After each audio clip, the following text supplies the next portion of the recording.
Good morning. It's September 10th. And if Aaron Sorkin is writing a movie about Facebook, you better believe I'm gonna go see it. This is Next book on the favorites list is Paper Towns. That's not all. Say hi. Aaron Sorkin is the man. So on my video yesterday where I addressed my 30-year-old self, I got a lot of comments asking me about this. No live Christmas trees! Apparently some of you want to know exactly what my vehement objection is to live Christmas trees. Well, let me tell you. Now, I don't know how many of you have actually had the experience of getting a live Christmas tree, but I imagine that most of you probably have. Yeah, hi, it's me again, the disembodied voice from the future. I just wanted to comment on the fact that after acknowledging that most of you have in fact gone through the process of getting a live Christmas tree, I am going to tell you about the entire process of getting a live Christmas tree. That's all.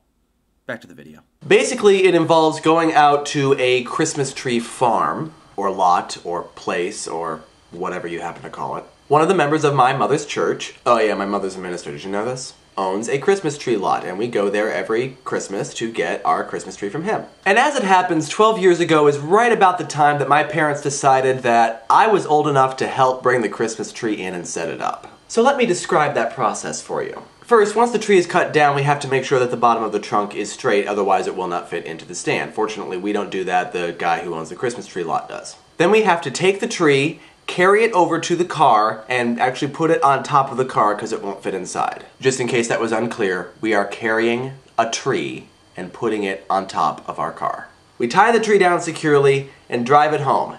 And now comes the fun part. Because now you see we have to take the Christmas tree inside our house, bring it downstairs to the lower level where we keep the live Christmas tree, and set it up.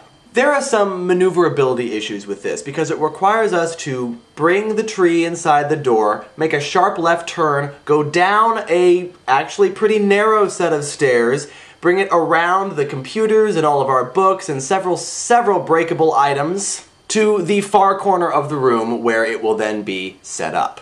Fortunately, over the last 12 Christmases, we have perfected this almost to a science. Almost. So now we set the Christmas tree up in the Christmas tree stand. This is a 3-person job. One person stands on this side of the tree, holding it straight. The other person stands on this side of the tree, holding it straight. And again, just in case this is unclear, I am gripping the trunk, and I am up to my shoulder in pine needles. And the third person lies uncomfortably on his back, trying to fit 4 little screws into the Christmas tree trunk so that the tree will stand straight. And sometimes one of the people holding the tree will actually have to go a distance away to make sure that the tree is, in fact, straight. Either that or we get a 4th person for that job.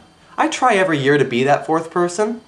I never succeed. So at some point, the person lying uncomfortably under the tree says, "All right, I think I got it, let go." And whoever is still holding onto the tree at that point, lets go. And the tree falls over. This happens about 3 or 4 times before we finally get it to the point where the tree is straight and will stand up on its own. And then once we've gone through that glorious process, there's keeping the tree watered so it doesn't get all dried out and prickly. Oh yeah, and since this was once a live Christmas tree, there's always the possibility that there could be a nest of spider eggs in there and that at some point during the Christmas season, they will hatch. Now, one of the commenters, that commenter being Christy, suggested that we get a living Christmas tree. Basically, this is a Christmas tree that when you get it, it is actually still alive, and then once the Christmas season is over, you go and replant it, and it grows. This is actually what my mother did when she was a child. The problem with that rationale, Christy, is that you seem to be under the impression that my problem with Christmas trees is that we are killing a living thing for the sake of celebrating a holiday. And yet I enjoy a delicious turkey every Thanksgiving and Christmas, so that explanation doesn't fly. No, my problem is not that we are cutting down a tree for the sake of, well, no, actually it is, but not for the reason that you think. And I haven't even gotten to the fun process of now taking the dried up tree back out of the house and having pine needles go everywhere. And then for the next 8 or 9 months, still finding pine needles from that Christmas. Usually by stepping on them.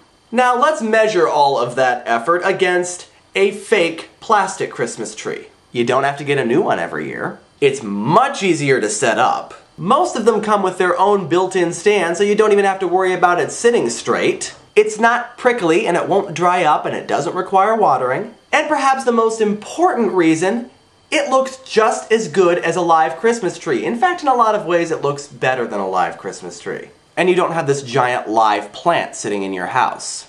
Civilized plants go outside. So that, in case you were wondering, is my objection to getting a live Christmas tree. This is Matt Guyon reminding you that Christmas is only 106 days away. It's September 7th. 7th? 7th? Really?